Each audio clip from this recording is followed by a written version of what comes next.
what you have to do is look and see how many sign changes there is. This is a positive 6 to a negative, so that's a change. Negative to negative is not, negative to negative is not, but negative to positive is a sign change. So there are 2 sign changes. Okay, so when you decide how many sign changes, so one of your answers is going to be 2, okay, but it can be less than that by a positive even integer. So or 2 minus 2 equals 0. So when you put your answer in, it's going to be 2 and 0. So you can either have 2 sign changes or 0 sign changes, because 2 less than the positive even integer, well, the only other positive even integer you can subtract is 2, because it's equal to that, is 0. So your answers are going to be 2 and 0. Now, if it asks you about, these are positive even integers. If it asks you about the negative, all you're going to do is take your original and plug negative x in.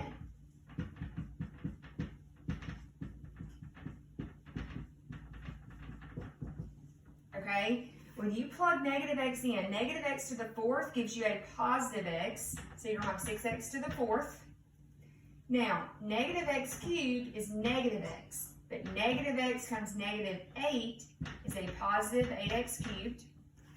Negative x squared is positive, but when you multiply it times negative x, it gives you negative x squared. Negative x times negative 2 is a positive 2x, and you have a plus 8. Now, when you put these in for the negatives, now you do the exact same thing you did to the top.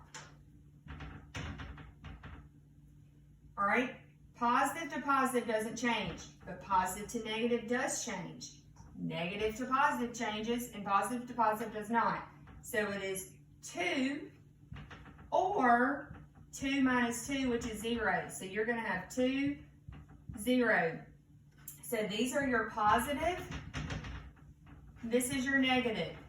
It ends up being the same thing on this particular problem. It does not always have to be that way, okay? But remember, it is however many sign changes minus an even integer equal or lesser value. So 2 and then 2 minus 0. So you're going to have to put in 2 and 0 as possible answers, okay?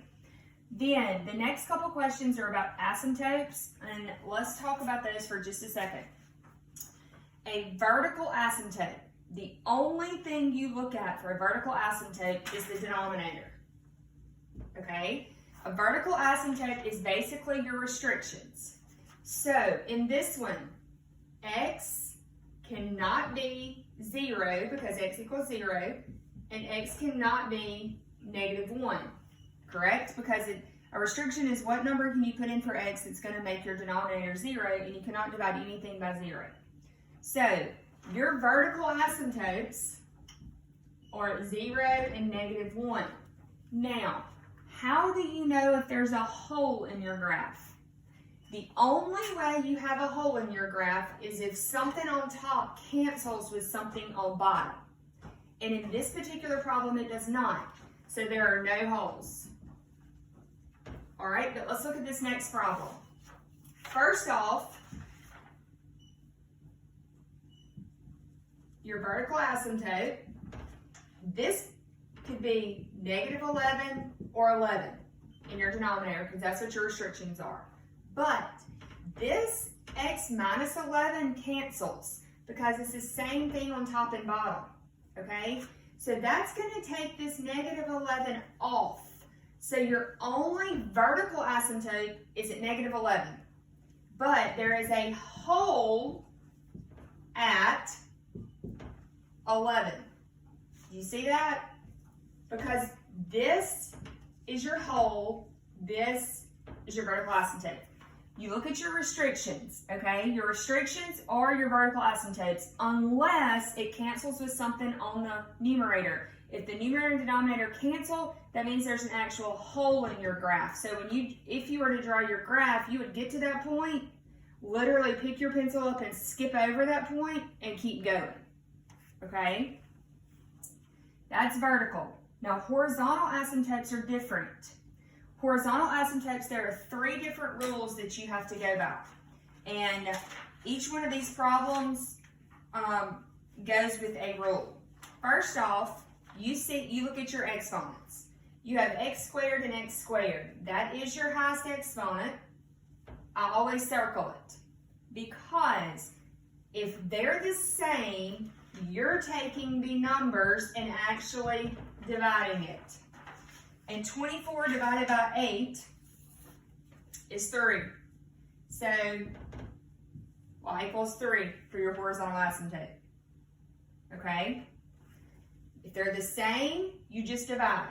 Now, let's look at this problem. 13x cubed and 9x squared. Those are not the same. Your exponent in the numerator is larger than the exponent in the denominator. If the numerator is larger than the denominator, it is none. You do not have a horizontal asymptote, okay? If your numerator is larger than the denominator, you do not have one. Now, look here. You have an x to the first on top and an x cubed on bottom. If the numerator is smaller than the denominator, it is y equals 0. Your horizontal asymptote is going to be 0, okay? So vertical looks at the denominator and your restrictions. If anything cancels, it's a hole in your graph. If it does not cancel, it is a vertical asymptote. Horizontal, if your exponents are the same, you divide and get your answer. If the numerator is larger than the denominator, your answer is none or no horizontal asymptote. And if the denominator is larger than the numerator, your answer is 0. Okay? Now, let's look at one more problem that is stuck in here. We've already done this on one of the videos prior to this. 5 times x minus 9 and x plus 8 cubed. All right, it wants your zeros. So this 0 is going to be 9. This 0 is negative 8. So those are the 2 zeros of this function. Now, your multiplicities. Your multiplicity is what? What exponent is here? Is 1 at x minus 9. And your multiplicity is 3 at x plus 8. And it may not, well, let's say this, at x minus 9, or it just may list 9. And here it may list negative 8, okay? Just makes it equal, okay? Now, if your multiplicities here are both odd, these are both odd, that means it crosses, okay? It crosses your graph.